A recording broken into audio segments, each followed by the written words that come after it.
What's going on, everybody? Dapper Dill back with our second video of the engine teardown.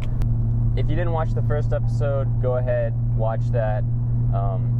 We started with the real basics, took off the engine covers. Fuel rail came out, injectors came out, just a bunch of little stuff. We took the intake manifold off, and then I'm trying to remember everything that was done. Once I look at it, I'll remember more. Or you just go back and watch it. So now, what we need to do now is take the steering pump and alternator off, and then take the valve cover off, and also show you guys how to adjust the timing.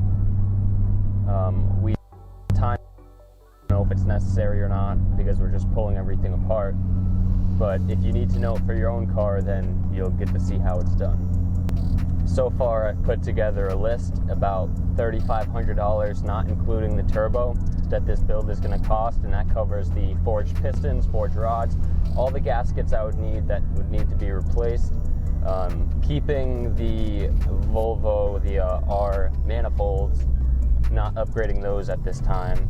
That includes the snap filter with the RS4 MAF.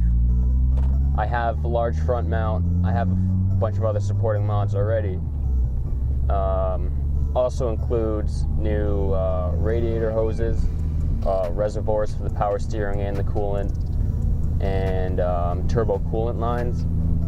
And there's a few other things I'm probably forgetting right now that that list has on it. It includes the tune. I don't know how much the tune is going to cost. I'm assuming it'll be somewhere between $500 and $1,000, depending on who I go with, who tunes it. So when we set the timing, we put, there's red marks from the previous job done on the camshafts. And then if you have the covers off, we pulled the crank pulley off as well. It's one bolt in the middle and then four, and it comes right off. And if you look, this little notch right, this notch right here, and that's how you set the timing. So that's good, I'm not gonna touch that. What we're gonna start taking off now, all this stuff on the side, power steering pump, alternator, and all these hoses that are attached. So for the power steering pump, it looks like there's 4 bolts right here through the holes in the pulley that'll come out. I think, I'm not sure, we'll find out. They're 12 millimeter. I was gonna use my impact, but I don't have one. I don't have a 1/2 inch small enough to fit through there.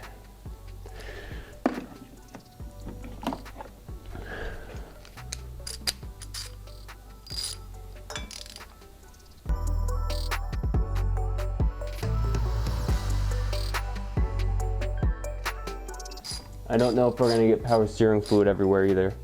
Guess we'll find out.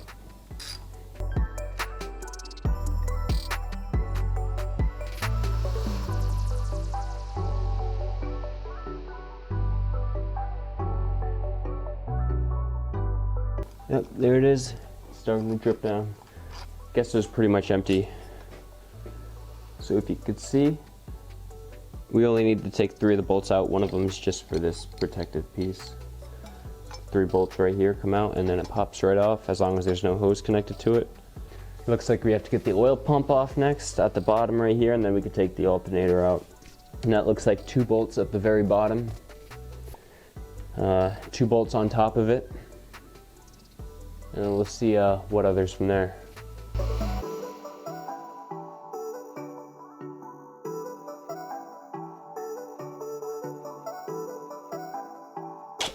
Ooh. Make sure you have someone hold it for you, or you get a good grip on it, or put something under it because it's kind of heavy.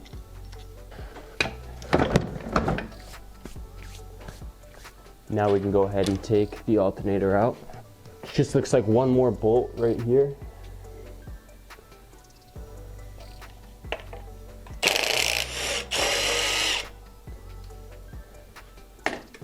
And then remember just to disconnect the wires from it, and then we have this positive wire that needs to come out as well.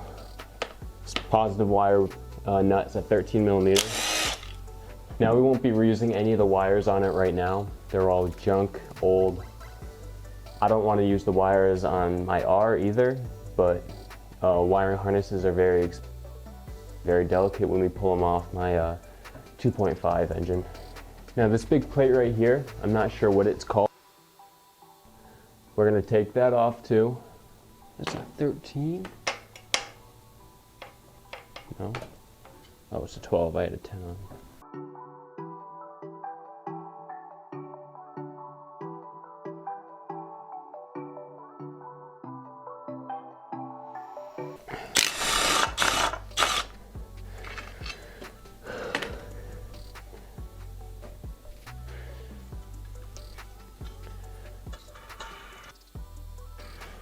Came off nice and easy. Now I'm not going to put all those bolts back in the block because I want to clean all this up, so those will all just go in a Ziploc bag. Now we have the breather box for the PCV. That'll come off. This piece will come off, that's for coolant. And that actually looks like it's going to be a pain in the butt to come off. It looks like these two bolts right here, you have to pull the top piece off to get the two bolts in the rear, and you need torque bits for them.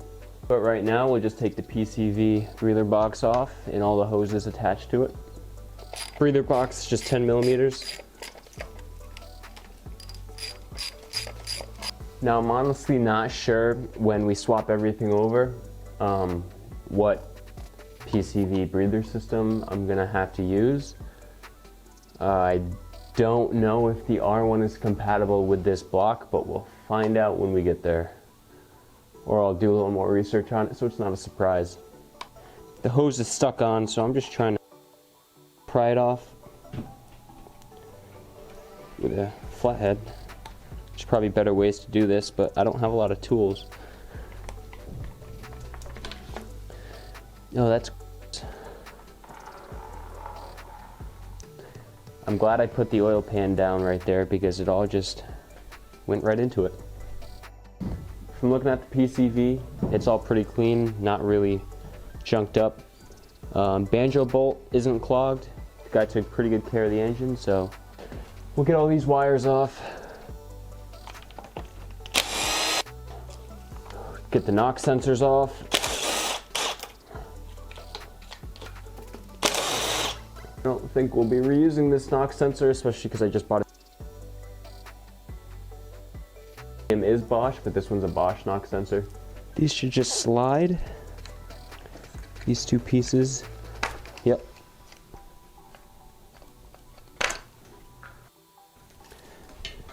And then we're still connected by one more bolt.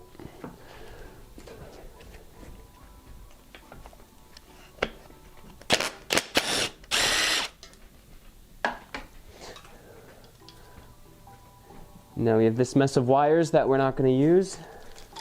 Oh, I have a Sharpie in my toolbox. We're getting down to just the bare block. It's only the second video and it's almost, I feel like it's almost fully taken apart. We'll see. Oil filter stuck on. Not sure what this is.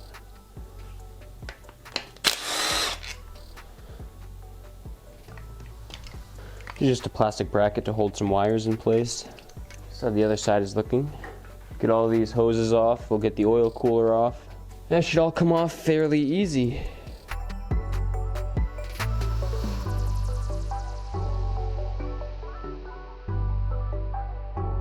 There's no specific order I'm taking these apart. I'm just kind of seeing what looks like should come off and just taking it off.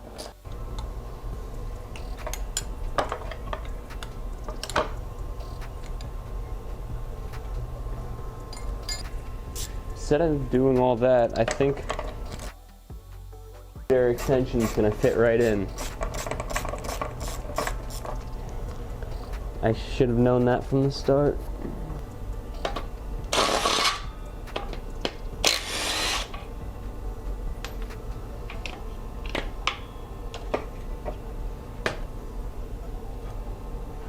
Oh no!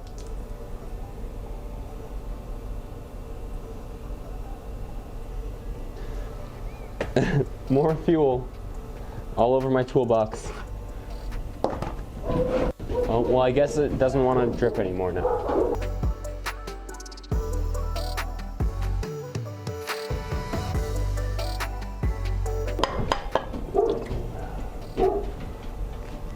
Just a bracket.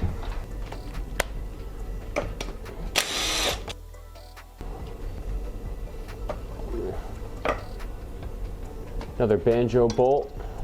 I'm not sure what this is for, probably oil return line of some sort. Just screw that back into place. Now I'm actually unsure how to get this piece out, because it actually goes into the block. I'm not sure if you need to pull the head off to get to that. So that'll actually do it for this second episode of tearing down the block, making progress. There's going to be a lot of downtime after we tear it apart and clean it, because of the whole corona situation. Shipping on parts is going to be delayed, so any parts you order, it's going to take a little longer to get here.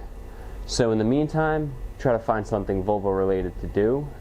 If you want to follow this build, I know it's a little boring to start. We're just tearing down, putting it back together. It's going to get back in building the engine, putting it in the car and trying it out. So if you want to follow this build, subscribe, hit the notification bell every time I upload. I upload gaming videos as well. You might not be interested in that. You don't have to watch those. But if you want to see Volvo stuff, definitely subscribe. I hope you all enjoy your quarantine as much as I am right now. Appreciate all you for watching. Goodbye.